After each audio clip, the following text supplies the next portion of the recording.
बिस्मिल्लाहिर्रहमानिर्रहीम। अस्सलाम वालेकुम कैंडिडेट्स। आई होप कि आप सब लोग खैरियत से होंगे। कैंडिडेट्स, जैसे कि आपको पता है कि हम ऑडिटर की प्रिपरेशन के लिए जो है वो वीडियोस रिकॉर्ड कर रहे हैं और इसमें हम ऑलरेडी 2 लेक्चर्स जो है वो रिकॉर्ड कर चुके हैं, जिसमें हमने ये देखा था कि ऑडिटिंग स्टैंडर्ड्स जो है वो हमें कौन सा ऑडिटिंग स्टैंडर्ड किस चीज़ के बारे में बताता है। इससे पहले हमने 39 क्वेश्चंस कवर किए हैं और उन 39 क्वेश्चंस में हमने ये जानने की कोशिश की थी कि कौन सा स्टैंडर्ड हमें किस चीज़ के बारे में बता रहा है। आज हम क्वेश्चन नंबर 40 से स्टार्ट करेंगे और क्वेश्चन नंबर 40 जो है उधर से हम आगे कॉन्सेप्ट वगैरह को समझने की कोशिश करेंगे और मेथडोलॉजी हमारी वही होगी जो पिछले 39 क्वेश्चन में थी। हम सारे ऑप्शंस को देखेंगे और उनको समझने की कोशिश करेंगे। क्वेश्चन नंबर 40 से स्टार्ट लेते हैं। कह रहे हैं कि audit fee is part of, audit fee जो है वो किस चीज़ का हिस्सा होती है? Works cost, selling overhead, distribution overhead या एडमिनिस्ट्रेशन ओवरहेड। चार ऑप्शन आपको दिए हुए हैं, सारे ऑप्शंस को जो है वन बाय वन देखते हैं। वर्क्स कॉस्ट, जो पहला ऑप्शन है आपका works cost, that is basically connected to the production of goods, that is direct material, direct labor and direct expenses, that is also called prime cost. So basically works cost is related to production of goods and audit fee is not part of production of goods. So audit fee जो है वो A तो इसका answer नहीं हो सकता। The second option says selling overhead. Selling overhead is basically connected to sales, जैसे कि आपका सेल्स स्टाफ का कमीशन हो गया या सेल्स एडवर्टाइजिंग हो गई, ये जो है वो आपके सेलिंग ओवरहेड्स में आते हैं। तो ऑडिट फी जो है that is not part of selling overhead as well, ये आपकी सेल्स से रिलेटेड चीज़ों में नहीं आता। Then you have distribution overheads. Distribution overheads का मतलब ये होता है कि वो overheads that are connected to the distribution of product. For example आपकी ट्रांसपोर्टेशन है, अगर आप प्रोडक्ट को डिस्ट्रीब्यूट करने के लिए आपकी ट्रांसपोर्टेशन यूज हो रही है या वेयर हाउसिंग है जहाँ पे आप प्रोडक्ट को रखते हैं, that is also part of distribution overhead. तो ऑडिट फी जो है वो इसका हिस्सा भी नहीं है। तो हमारे पास एक ही ऑप्शन इसमें बच जाता है एडमिनिस्ट्रेशन ओवरहेड का। एडमिनिस्ट्रेशन ओवरहेड बेसिकली वो ओवरहेड्स होते हैं जो आपकी जनरल एडमिनिस्ट्रेशन से रिलेटेड होते हैं, जिसमें आपकी एडमिनिस्ट्रेशन की स्टाफ सैलरीज भी आ सकती हैं, प्रोफेशनल फी भी इसमें आ सकती है और इसमें ऑडिट फी भी आ सकती है। तो 40 का जो करेक्ट आंसर होगा वो होगा option D. So let's move on to question number 41. Scope of financial audit is, financial audit का क्या स्कोप होता है? यहाँ पे वो हिस्टोरिकल फाइनेंशियल ऑडिट की बात कर रहे हैं और हिस्टोरिकल फाइनेंशियल ऑडिट का focus of course financial information होती है, जिसमें आपकी इनकम स्टेटमेंट आ जाती है, इसमें आपकी बैलेंस शीट आ गई, जैसे कैश फ्लो स्टेटमेंट आ गई। तो बेसिकली जो प्राइमरी फोकस होता है फाइनेंशियल ऑडिट का वो फाइनेंशियल इंफॉर्मेशन होती है, नॉन फाइनेंशियल इंफॉर्मेशन नहीं होती। दो के आप नॉन फाइनेंशियल इंफॉर्मेशन के भी आप ऑडिट करवा सकते हैं, जैसे क्वालिटेटिव ऑडिट है या इस तरह की चीज़ें हैं, लेकिन यहाँ पे वो आपसे हिस्टोरिकल फाइनेंशियल ऑडिट की बात कर रहे हैं। तो that is basically financial information. The main focus of the historical financial audit is financial information. So the option A is the correct answer. B and C, B, C and D are the wrong answers. Non-financial information इसका primary focus नहीं होता। A and B भी option correct नहीं है और none of the above option भी correct नहीं है, क्योंकि option A is the correct answer. Now let's move on to question number 42. It says that audit engagement can be performed with respect to, किस चीज़ का आप ऑडिट कर सकते हैं? प्रॉफिट मेकिंग एंटिटी का कर सकते हैं, नॉन प्रॉफिट मेकिंग एंटिटी का कर सकते हैं, कॉर्पोरेट एंटिटी का कर सकते हैं या फिर किसी भी एंटिटी का कर सकते हैं। तो प्रॉफिट मेकिंग एंटिटी का तो ऑडिट हमें सबको पता है कि होता ही है। जो प्रॉफिट मेकिंग ऑर्गेनाइजेशंस होती हैं, कंपनीज होती हैं, उनको ऑडिट करना करना पड़ता है, आपको लीगली आप बाउंड होते हैं, स्टैट्यूटरी ऑडिट करवाना पड़ता है। Then non profit making entities, वो एंटिटीज जो प्रॉफिट के लिए एग्जिस्ट नहीं करती, उनका भी ऑडिट जो है वो किया जाता है।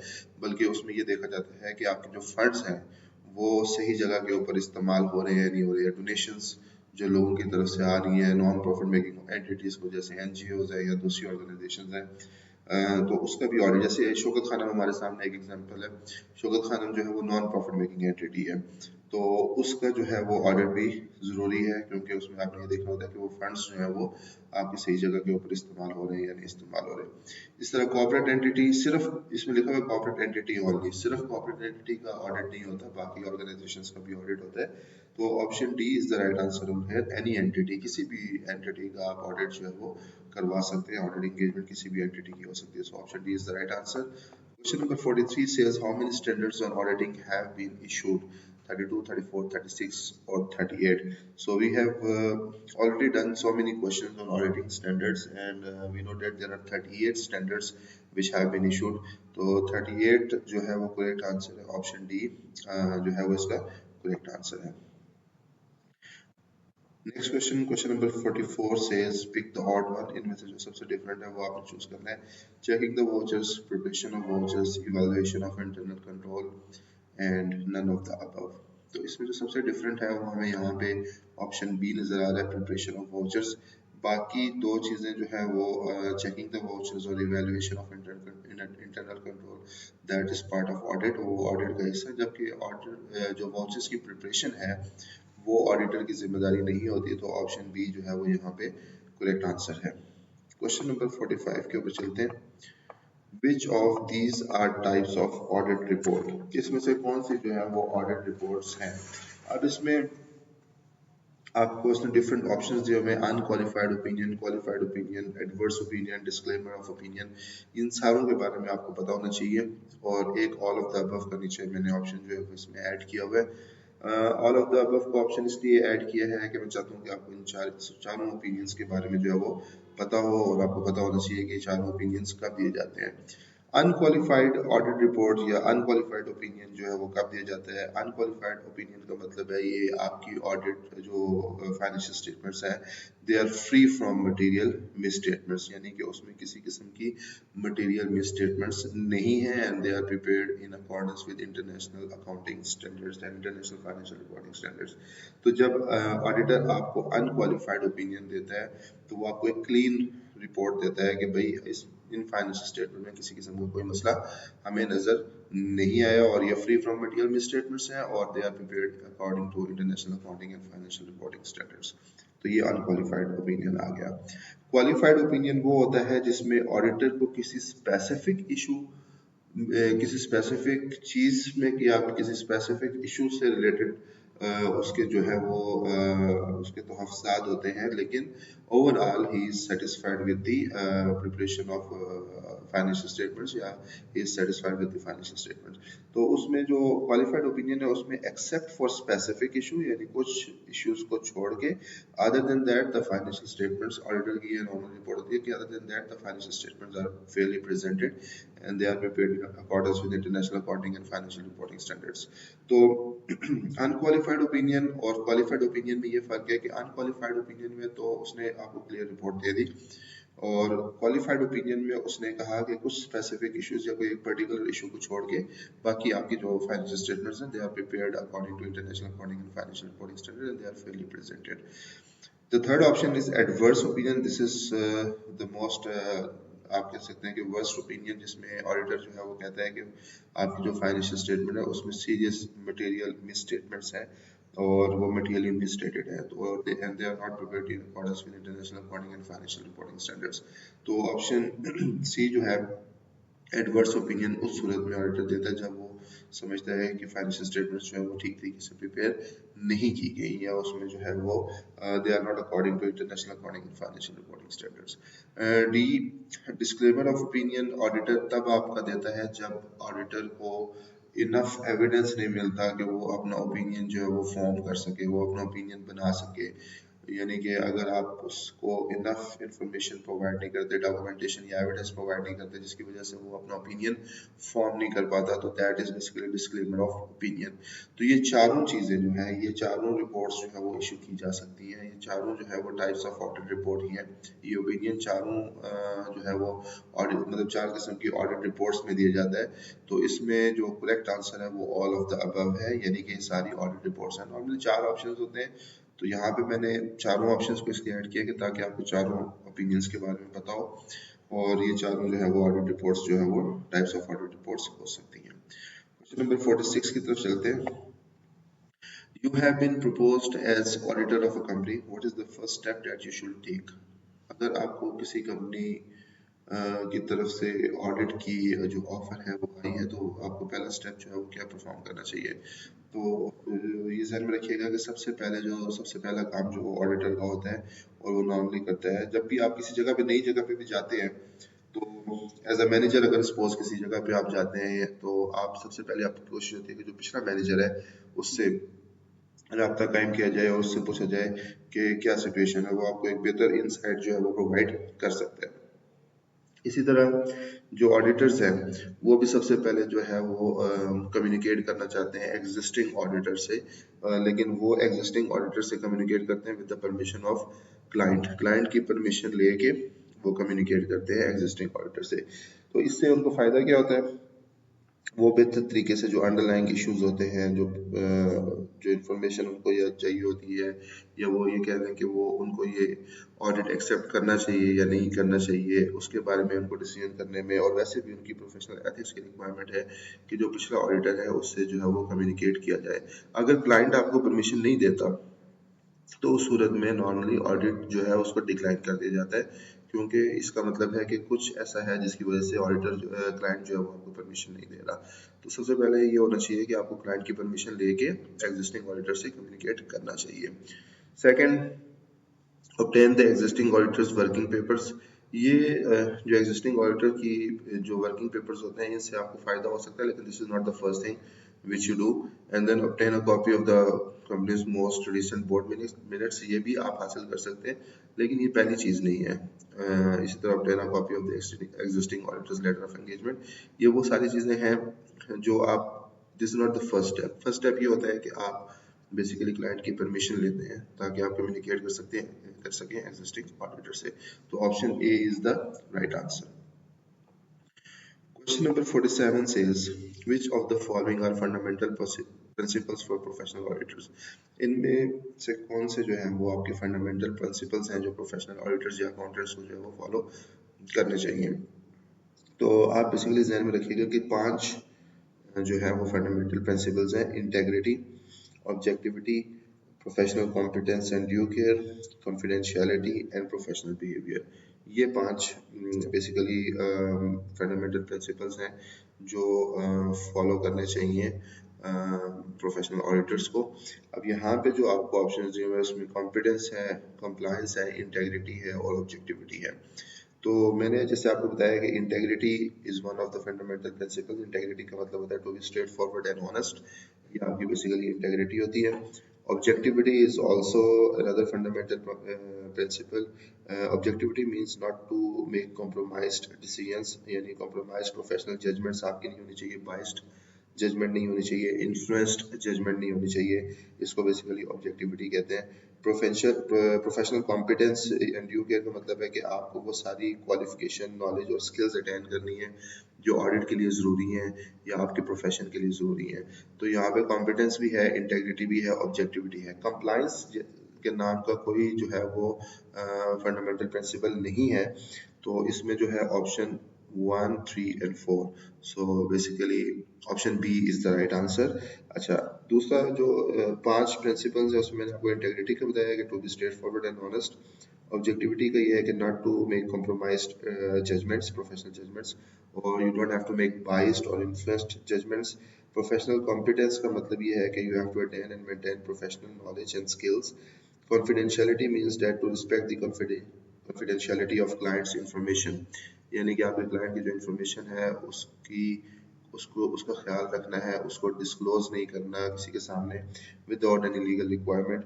एंड देन प्रोफेशनल बिहेवियर का मतलब है कि आपको रेलिवेंट जो लॉज है आपकी प्रोफेशन से रिलेटेड, या आपने कोई ऐसा काम नहीं करना जो आपके प्रोफेशन को जो है वो डिसक्रेडिट आपके प्रोफेशन की तरफ लेके आए या आपके प्रोफेशन को डिसक्रेडिट करे। तो ये जो है आपके 5 फंडामेंटल प्रिंसिपल्स हैं: integrity, objectivity, professional competence and due care, confidentiality and professional behaviour. तो यहाँ पे अगर हम देखें तो आपको कंप्लायंस जो है उसको छोड़ के बाकी तीनों जो है वो ऑप्शंस आपने करने 1, 3 एंड 4। तो option B is the right answer for question number 47। Let's move on to question number 48। An auditor should not accept a non-unfavorable commercial terms from an audit client because of the threat to his or her independence. The threat will be a dash। अच्छा, अब इसमें भी 4 option होने चाहिए, लेकिन पांचवा option जो है वो मैंने खुद ऐड किया ताकि आपको पांचों ऑप्शंस के बारे में जो है वो पता हो।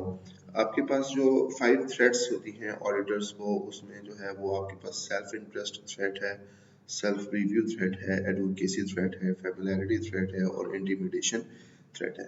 तो सबसे पहले हम देखते हैं कि सेल्फ इंटरेस्ट थ्रेट का क्या मतलब है। सेल्फ इंटरेस्ट थ्रेट का मतलब ये है कि कोई डायरेक्ट या इनडायरेक्ट फाइनेंशियल इंटरेस्ट अगर आपको मिल रहा हो जो आपकी क्लाइंट है उससे, तो उसको हम सेल्फ इंटरेस्ट थ्रेट कहते हैं। सेल्फ रिव्यू थ्रेट का मतलब ये होता है कि जब ऑडिटर अपना ही किया हुआ काम या उसी की फर्म में से किसी ने काम किया हो उसको रिव्यू कर रहा हो या उसको चेक कर रहा हो, तो that is basically self review threat. Advocacy threat का मतलब ये होता है कि जब आप क्लाइंट को कहीं पर रिप्रेजेंट कर रहे हो या उसको प्रमोट कर रहे हो, तो उसमें आपकी एडवोकेसी थ्रेट जो है वो आ जाती है। फेमिलियरिटी थ्रेट का मतलब ये होता है कि जब ऑडिटर जो है वो किसी कंपनी के बंदे के साथ, ऑफिसर के साथ, डायरेक्टर के साथ या किसी भी कंपनी के एम्प्लॉय के साथ उसका क्लोज रिलेशन है, जैसे अगर हस्बैंड वाइफ है या इस तरह का कोई क्लोज रिलेशन है, तो that is basically familiarity threat. उसके बाद इंटिमिडेशन थ्रेट का मतलब ये होता है कि ऑडिटर को अगर किस तरह से डराया धमकाया जाए मैनेजमेंट या डायरेक्टर की तरफ से, तो दैट इज इंटिमिडेशन थ्रेट। तो ये आपके पास 5 किस्म की थ्रेट्स होती हैं जो ऑडिटर जो है उसको फेस कर रहा होता है। और यहाँ पे जो बात कर रहा है कि an auditor should not accept a loan, that is basically financial interest या financial benefits। तो इसमें जो है वो आपके पास ऑप्शन जो है वो सेल्फ इंटरेस्ट है, जो ऑप्शन ए है, that is the correct answer. क्योंकि जब आपको फेवरेबल कमर्शियल टर्म्स के ऊपर बाय, अगर फॉर एग्जांपल आप लोन लेते हैं और आपको 15% इंटरेस्ट देना पड़ता है, जबकि क्लाइंट आपको कहता है कि हम आपको 15% देगा 1% पे दे देते हैं, तो that is a self interested, आपको एक फाइनेंशियल बेनिफिट हो रहा है। तो आपके लिए ये थ्रेट है कि आपकी इंडिपेंडेंस जो है वो नहीं रहेगी, क्योंकि आपको एक बेनिफिट जो है वो क्लाइंट की तरफ से मिल रहा है। क्वेश्चन नंबर 49 पे आ जाए। विच of the following statement is incorrect, इनमें से कौन सी स्टेटमेंट जो है वो इनकोरेक्ट है। An auditor may serve on the board of directors of an audit client. An auditor who is an immediate family member of the director of an audit client must not be assigned to the audit team. Purchasing goods from an audit client on normal commercial terms does not create a threat to the auditor's independence. An auditor who has recently a director of an audit client must not be assigned to the audit team for that client. अच्छा, इसमें अगर हम इसको जो है वो reverse order में देखें, तो ऑप्शन डी जो है सो, या आप कह लें जो स्टेटमेंट डी है दैट इज करेक्ट, कि auditor who was recently a director of an audit client must not be assigned to the audit team. यानी कि कोई ऐसा ऑडिटर हो जो आपके क्लाइंट का डायरेक्टर रह चुके हैं अभी रिसेंटली, तो उसको आपको ऑडिट टीम में असाइन नहीं करना चाहिए। ऑफ कोर्स उसमें इंडिपेंडेंस के इश्यूज आ सकते हैं, तो दिस इज करेक्ट स्टेटमेंट। ध्यान में रखिएगा, हमें वो इनकोरेक्ट स्टेटमेंट के बारे में कह रहा है कि आपने इनकोरेक्ट स्टेटमेंट को आइडेंटिफाई करना है। ऑप्शन सी में देखें, purchasing goods from N audit client on normal commercial terms, यानी कि जब आप गुड्स खरीदते हैं अपने क्लाइंट से और वो नॉर्मल कमर्शियल टर्म्स के ऊपर, दैट इज वेरी इंपॉर्टेंट, कोई फेवरेबल कमर्शियल टर्म्स के ऊपर नहीं है, नॉर्मल कमर्शियल टर्म्स के ऊपर है, तो of course that is not a threat to auditor's independence. फिर ये स्टेटमेंट भी करेक्ट है। ऑप्शन बी में कह रहा है, an auditor who is an immediate family member of the director of an audit client must not be assigned to the audit team. ये बात भी ठीक है, इसमें फैमिलियरिटी थ्रेट आपकी आ जाती है, तो ये स्टेटमेंट भी ठीक है। Option A, that is basically the wrong sentence, कि ऑडिटर जो है वो बोर्ड ऑफ डायरेक्टर्स का हिस्सा भी हो सकता है, ये आपका करेक्ट सेंटेंस नहीं है। सो 49 का option A is the right answer. Question number 50, which of the following is true about written representations. Written representations basically जो है वो दी जाती है मैनेजमेंट की तरफ से ऑडिटर्स को, और ये इम्पॉर्टेंट होती हैं क्योंकि ये कंफर्म कर रही होती हैं मैनेजमेंट की जो एजर्शंस होती हैं, यानी कि उनके जो क्लेम्स होते हैं वैल्यूएशन के ऊपर, एग्जिस्टेंस के ऊपर, या फिर कंप्लीटनेस के ऊपर, या फिर फेयरनेस ऑफ फाइनेंशियल स्टेटमेंट्स के ऊपर, इन एजर्शंस को जो है वो कंफर्म कर रही होती हैं। लेकिन ये जो रिटन रिप्रेजेंटेशंस होती हैं ये दी जाती हैं मैनेजमेंट की तरफ से ऑडिटर्स को, तो ये कोई आप ये नहीं कह सकते कि best source of audit evidence है या फिर जो है most reliable source of audit evidence है, ऐसा नहीं है। इनको दूसरे एविडेंस के साथ मिला के देखा जाता है, तो जब आप दूसरे एविडेंस के साथ मिलाते हैं तो फिर उसमें ये आपको जो है वो बेहतर आप तौर पे आप एनालिसिस कर सकते हैं कि ये रिटन रिप्रेजेंटेशन जो है वो ठीक है या नहीं ठीक। तो इनको आप दूसरे एविडेंस के साथ मिला के अपना एक ओपिनियन जो है वो फॉर्म करते हैं।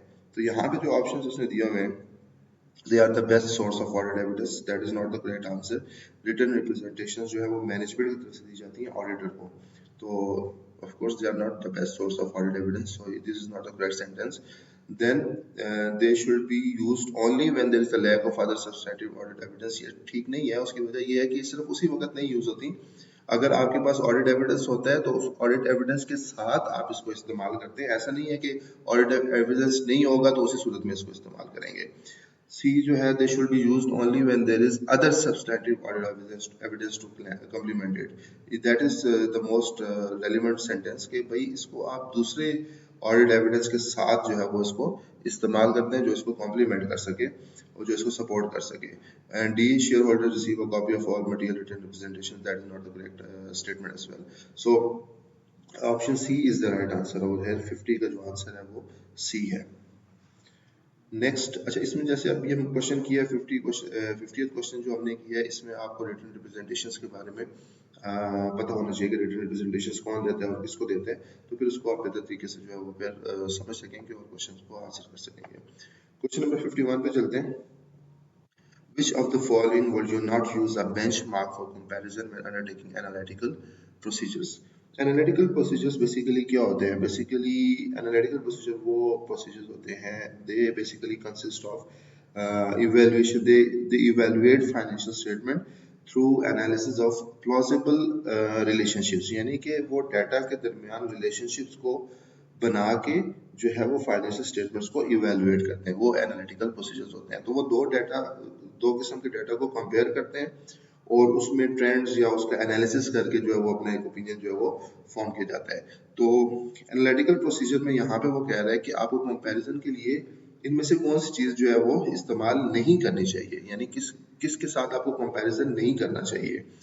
तो ऑप्शन ए में कह रहा है other audit clients, option B में कह रहा है प्रीवियस ईयर्स, सी में कह रहा है other companies in the same industry, and option D है बजट। अब आप इसमें ये देखें कि चारों ऑप्शंस को आप देखें, ये बड़ा सिंपल मतलब क्वेश्चन है, अगर आप इसको समझें तो बजट के साथ आप कंपैरिजन कर सकते हैं कि बजट इन्होंने क्या बनाया था और इनकी एक्चुअल फिगर्स क्या हैं। दूसरी कंपनीज जो उसी इंडस्ट्री में है, this is very important, other companies in the same industry, उनके साथ भी आप कंपैरिजन कर सकते हैं कि भाई दूसरी कंपनीज की क्या करंट रेशियो है और आपकी करंट रेशियो क्या आ रही है। दूसरी कंपनीज का जो है वो रिटर्न ऑन कैपिटल एम्प्लॉयड क्या है, आपका रिटर्न ऑन कैपिटल एम्प्लॉयड क्या है। अगर सेम इंडस्ट्री में है तो उनका कंपैरिजन किया जा सकता है। तो ऑप्शन सी एंड डी जो है इनको इनके साथ कंपैरिजन इनको कंपेयर किया जा सकता है। प्रीवियस ईयर्स के साथ भी किया जा सकता है एक ट्रेंड देखने के लिए कि भाई करंट रेशियो आपकी पिछले सालों में कितनी थी और इस साल कितनी है, तो ये भी यूज किया जा सकता है। अदर ऑडिट क्लाइंट्स, अब ये एक ऐसा ऑप्शन है जिसमें अदर ऑडिट क्लाइंट्स तो कोई भी हो सकते हैं, हो सकता है कि वो सेम इंडस्ट्री में ना भी हो सकता है वो नॉन प्रॉफिट मेकिंग हो, तो उनके साथ आप कैसे कंपैरिजन कर सकते हैं। तो 51 का ऑप्शन ए जो है that is the correct answer के इसके साथ आप कंपैरिजन नहीं कर सकते व्हाइल डूइंग एनालिटिकल प्रोसीजर्स, लेकिन बाकी जो ऑप्शंस हैं उनके साथ आप कंपैरिजन कर सकते हैं इंफॉर्मेशन का। 52, क्वेश्चन नंबर 52। 52 में कह रहा है what is meant by expression expectation gap. Expectation gap से क्या मुराद है? तो बेसिकली एक्सपेक्टेशन गैप जो ऑडिट में यूज होता है वो ये होता है कि जो जो जनरल पब्लिक की परसेप्शन है ऑडिटर के बारे में, ऑडिटर के काम के बारे में, वो कई दफा बहुत डिफरेंट होती है जो एक्चुअल काम ऑडिट का होता है उससे। तो जो जनरल परसेप्शन है पब्लिक की कि भाई ऑडिटर ने ये काम करना है और जो एक्चुअली ऑडिटर ने काम करने, उनके जो डिफरेंस है उसको बेसिकली एक्सपेक्टेशन गैप कहा जाता है। तो यहाँ पे अगर हम स्टेटमेंट्स देखें तो ऑप्शन ए में कह रहा था gap between how the director of the company perform the duties and how the shareholder expect them to perform. ये अब डायरेक्टर और शेयर होल्डर्स की एक्सपेक्टेशन में शेयर होल्डर्स क्या एक्सपेक्ट कर रहे हैं और डायरेक्टर किस तरह परफॉर्म कर रहे हैं उससे क्या है, जबकि ये ऑडिट में एक्सपेक्टेशन गैप नहीं होता। The gap between how the director of the company perform the duties and how the general public expects them to perform, ये भी ऑप्शन करेक्ट नहीं है, जनरल पब्लिक का कोई काम नहीं है डायरेक्टर्स के साथ। Number three, the gap between the public perception of the role of the company auditors and their statutory role and responsibilities. That is the correct answer कि भाई जो पब्लिक का परसेप्शन है ऑडिटर्स के बारे में और जो उनका एक्चुअल स्टैट्यूटरी रोल है या रिस्पॉन्सिबिलिटीज है उसमें जो डिफरेंस है उसको बेसिकली हम एक्सपेक्टेशन गैप कहते हैं। और जो लास्ट है the gap between the auditors own perception of the duty and how they are set out in the company. So option C यहाँ पे जो है वो करेक्ट आंसर है कि जनरल पब्लिक जो है उसकी क्या परसेप्शन है कंपनी ऑडिटर्स के बारे में और जो एक्चुअल रोल है उसका वो क्या है। तो दैट डिफरेंस बेसिकली और that gap is basically called expectation gap. Question number 53 पे आते हैं। क्वेश्चन नंबर 53 कह रहा है विच of the following does not belong in the auditors report. इनमें से कौन सी ऑडिटर रिपोर्ट का हिस्सा नहीं होती। तो ऑडिटर रिपोर्ट तो क्या क्या होती है उसमें चीज़, उसमें टाइटल होता है, उसमें एड्रेस होता है, उसमें ओपिनियन पैराग्राफ होता है, उसमें बेसिस फॉर ओपिनियन पैराग्राफ होता है, की ऑडिट मैटर्स होते हैं, responsibilities of the management and दोस्त चार्ज विद गवर्नेंस होता है, उसमें ऑडिटर की रिस्पॉन्सिबिलिटीज होती हैं, सिग्नेचर्स होते हैं, इंगेजमेंट पार्टनर्स होते हैं। तो यहाँ पे अगर आप देखें तो बाकी सब चीज़ें तकरीबन होती हैं except involvement of any specialist. जब आप किसी स्पेशलिस्ट को, ऑडिटर जब किसी स्पेशलिस्ट की मदद लेता है तो वो उसके काम के बारे में तो बात कर सकता है, उसके काम के बारे में तो लिख सकता है, लेकिन उसके बारे में कि किसी जो है वो स्पेशलिस्ट को इन्वॉल्व किया गया है उसके बारे में जो है उस स्पेशलिस्ट के बारे में नहीं लिखा जाता या उसके इन्वॉल्वमेंट के बारे में नहीं लिखा जाता। तो यहाँ पे जो सबसे जो रेलिवेंट ऑप्शन है, यानी कि इनमें से कौन सा जो है वो ऑडिट रिपोर्ट का हिस्सा नहीं है, that is option C. Introductory paragraph भी होता है, बेसिस ऑफ ओपिनियन भी होता है, statement of responsibilities of directors and auditors भी रिपोर्ट का हिस्सा होती हैं। तो ऑप्शन सी जो है वो बेसिकली यानी स्पेशलिस्ट की इन्वॉल्वमेंट को जिक्र जो है वो नॉर्मली रिपोर्ट में नहीं किया जाता है। तो 53 का जो है वो ऑप्शन सी जो है वो that is the right answer. जल्दी से क्वेश्चन नंबर 54 की तरफ चलते हैं। Which one of the following is part of the auditors function. इसमें से कौन सा जो है वो ऑडिटर के फंक्शन का जो है वो हिस्सा है, ऑडिटर के फंक्शन का हिस्सा है। Conducting the inventory count wrong because inventory count की ऑब्जर्व, जब इन्वेंट्री काउंट हो रहा होता है यानी कंडक्ट हो रहा होता है तो ऑडिटर का काम होता है कि उसको ऑब्जर्व किया जाए, उसको देखा जाए कि वो प्रॉपर तरीके से हो रहा है कि नहीं आ रहा। तो option A is not the correct answer, ये ऑडिटर का फंक्शन नहीं है, he is not suppose to conduct the inventory count. Option B obtaining and evaluating audit evidence on the financial statement, it is correct। ये auditor का काम है कि he has to obtain and evaluate audit evidence। Option C calculating the year end accrual figures, उसका काम ये नहीं है कि वो कैलकुलेट करे कि आखिर में accrual की फिगर्स कितनी आ रही है। Providing representations to management, auditor का काम नहीं है मैनेजमेंट को रिप्रेजेंटेशन प्रोवाइड करना, मैनेजमेंट का काम है कि वो ऑडिटर को जो है वो रिप्रेजेंटेशन जो है वो प्रोवाइड करे। तो option B is the right answer over here, यानी कि ऑडिटर जो है वो उसका काम क्या होता है, obtaining and evaluating audit evidence on the financial statement.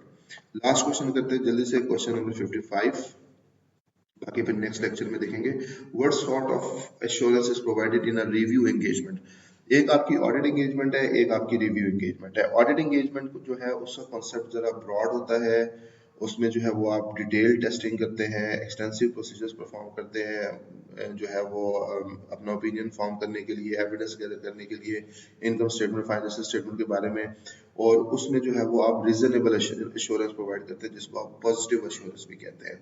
तो ऑडिट एंगेजमेंट में ये सारी चीजें होती हैं, यानी कि आपकी एक्सटेंसिव जो है वर्किंग होती है, ब्रॉडर स्कोप होता है ऑडिट एंगेजमेंट में, और पॉजिटिव एश्योरेंस दी जाती है। दैट पॉजिटिव एश्योरेंस का मतलब ये है कि that financial statements are prepared in accordance with international accounting and financial reporting standards, इसको रीजनेबल एश्योरेंस भी कहा जाता है। ये ऑडिट एंगेजमेंट में होता है। Review engagement on the other hand जो है इसका स्कोप जो है वो कम होता है, और इसमें जो है वो ऑडिटर जो है वो प्रोसीजर्स परफॉर्म करता है लेकिन उतनी डिटेल में जो है वो परफॉर्म नहीं करता, या फाइनेंशियल स्टेटमेंट्स को या इंटरनल कंट्रोल्स को उतनी डिटेल में टेस्ट नहीं करता, और इसमें जो है वो आपकी लिमिटेड एश्योरेंस है जिसको आप नेगेटिव एश्योरेंस कहते हैं वो प्रोवाइड की जाती है कि हमें कुछ ऐसा नजर नहीं आया कि हम कहें कि ये फाइनेंशियल स्टेटमेंट्स गलत हैं, इसको बेसिकली नेगेटिव एश्योरेंस कहते हैं या लिमिटेड एश्योरेंस कहते हैं। तो ये इससे ऑडिट एंगेजमेंट से एक लेवल नीचे होता है जो आपका रिव्यू एंगेजमेंट होता है।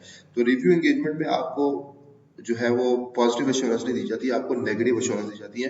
पॉजिटिव एश्योरेंस ये है कि financial statements are prepared in accordance with international accounting and financial reporting standards, और नेगेटिव एश्योरेंस ये है कि भाई हमें कुछ ऐसा नजर नहीं आया, we did not find anything कि हम ये कहें कि financial statements are not prepared international accounting and financial reporting standards. तो ये जरा इसका स्कोप भी कम होता है, इसमें जरा टेस्टिंग भी कम होती है। तो ये बेसिकली रिव्यू एंगेजमेंट में जो एश्योरेंस दी जाती है वो आपकी नेगेटिव एश्योरेंस या लिमिटेड एश्योरेंस दी जाती है। तो option B is the right answer over here.